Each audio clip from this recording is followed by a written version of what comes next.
Et salut à tous, aujourd'hui je vous propose de plonger dans l'ère viking avec Anthony qui va vous raconter sa passion pour le travail du cuir ou encore de son association. Sur ce, bon visionnage à tous.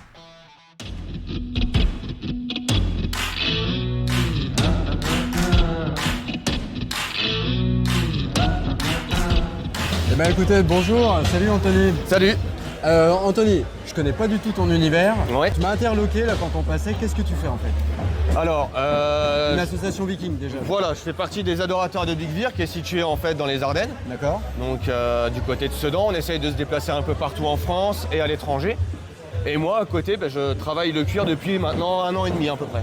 Cuir véritable. Oui. Et je vais me lancer. Là c'est du cuir de vachette. Toutes mes pièces sont généralement faites donc pour les pièces porte-cartes, Ouais. les petites bourses, Ouais. les bracelets sont faites en tant qu'éco-responsable, c'est-à-dire que C'est ce que j'allais te demander, C'est des- d'où vient le cuir. c'est des chiffres de cuir que je récupère avant que ça parte à la destruction. Très bien.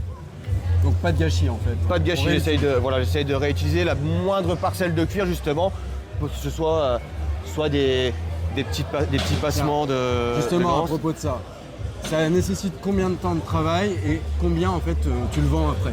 Voilà. Alors là, Voilà. sur ce modèle-là, on va être sur du 40 € Ouais. et je passe à peu près 3 heures, 3 heures et demie avec le traçage, la teinte et l'assemblage. D'accord. Après, pour des modèles un peu plus simples comme celle-ci, on va être sur 25 € Ouais. et 2 heures et demie de travail. D'accord. Oui, parce qu'on voit que c'est au niveau des coutures que c'est pas le Voilà, même. juste au niveau des coutures, mais sur celle-ci, il y a quand même des coutures qui viennent, quand même prendre le cuir. En fait, il y a double couture plus le lassage. D'accord. Et j'ai une petite question, Oui. du coup, alors, par rapport à l'assaut viking, ça, ils le faisaient vraiment à l'époque des vikings ou c'est vraiment pour travailler le cuir? Non, ça n'a pas été retrouvé officiellement parce que le cuir, c'est une matière qui est biodégradable. Ouais. Donc, là, ce qu'on a retrouvé essentiellement vraiment dans notre période viking, ça va être des sacoches comme celle-ci. Des bourses en cuir qu'on Voilà, appelle ça. des bourses en cuir.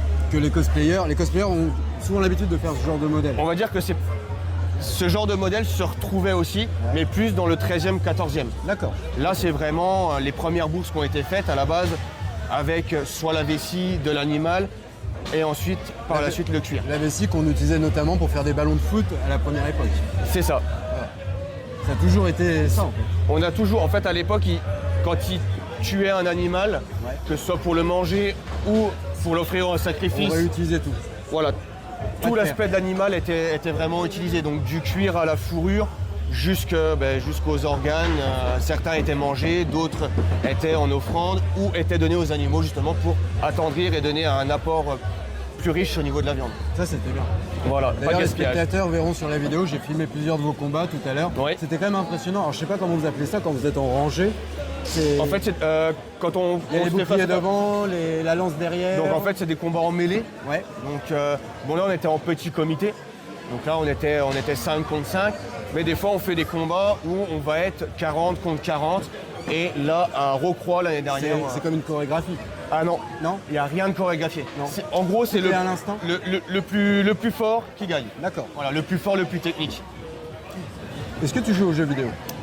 Un peu, oui, Bon, ça la m'arrive. question elle est toute bête. Par rapport à Assassin's Creed Valhalla, par rapport à l'époque viking, est-ce que ça correspond? Bon, il y a beaucoup de liberté, je suppose, mais Voilà. on s'y retrouve dans le jeu? Point de vue des dieux, oui. Point de vue costume, ça. la tenue n'est pas historique. C'est un jeu. Voilà, ça reste un jeu. Bon, moi, je suis plus du tout dans les jeux vidéo maintenant parce que maintenant, on Mais ça, travaille, c'est autant gratifiant. hein. voilà, c'est tout aussi gratifiant. Mais on va dire qu'il en faut pour tout le monde. Que ce soit pour les cosplayers et ceux qui sont vraiment puristes. Quel est le but du coup de votre association? Donc nous, en fait, c'est vraiment de faire découvrir l'époque en fait viking et scandinave à l'époque. D'accord. Vraiment montrer comment ils vivaient à l'époque, comment ils s'organisaient. Ouais. Et tout ce qui était nourriture, tout ce qui était technique de combat, les artisanats. Pour préserver la viande. Voilà, c'est Le sel. le sel. Et avec ça, à Le l'époque. sel. D'ailleurs, Comme les marins, c'est pour ça les qu'en braqueurs. fait, à l'époque, on trouvait pas de...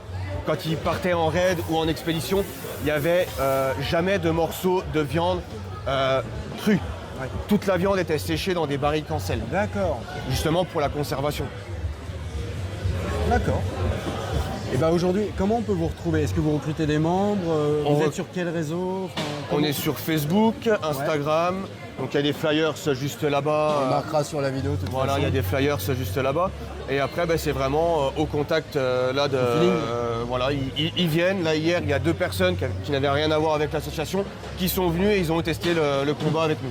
Est-ce que l'apparence c'est un critère ou ça vient avec la Non. passion? Ça vient avec la passion? Il y a des personnes qui On sont dirait pas pas. barbues, qui sont pas pharmaciens, chevelus. je sais Non, mais il y a vraiment de tous les domaines. Là, mon président de l'association, moniteur auto-école, moi je suis chauffeur poids lourd. Il y a des infirmières, il y a des aides-soignantes. Donc c'est vraiment, on se réunit tous. Notre vie privée, c'est notre vie privée. Quand on est ici, c'est la passion qu'on mène en commun. J'ai écouté un petit peu tout à l'heure la conférence de Georgia, bon, même si c'est de la fiction. L'époque viking, c'était quand même, malgré ce qu'on pense, une époque d'égalité entre les hommes et les femmes, entre guillemets, parce que les femmes partaient au combat. La femme Enfin, égalité au sens large, quoi, je veux dire. était au-dessus de l'homme. Voilà. La- C'est quand même une autre époque. hein. La femme avait, on va dire, le dessus entre guillemets, le dessus par rapport à l'homme, parce que l'homme, quand il partait en raid, c'était la femme s'occupait de tout. Voilà, qui gardait la maison, qui protégeait les terres, qui nourrissait le bétail, et vraiment qui gardait le feu au foyer. Donc Voilà, voilà. c'est bien passionnant. Je te remercie. Eh ben, c'est moi qui te remercie. Et bah, vous retrouvez tout dans les réseaux.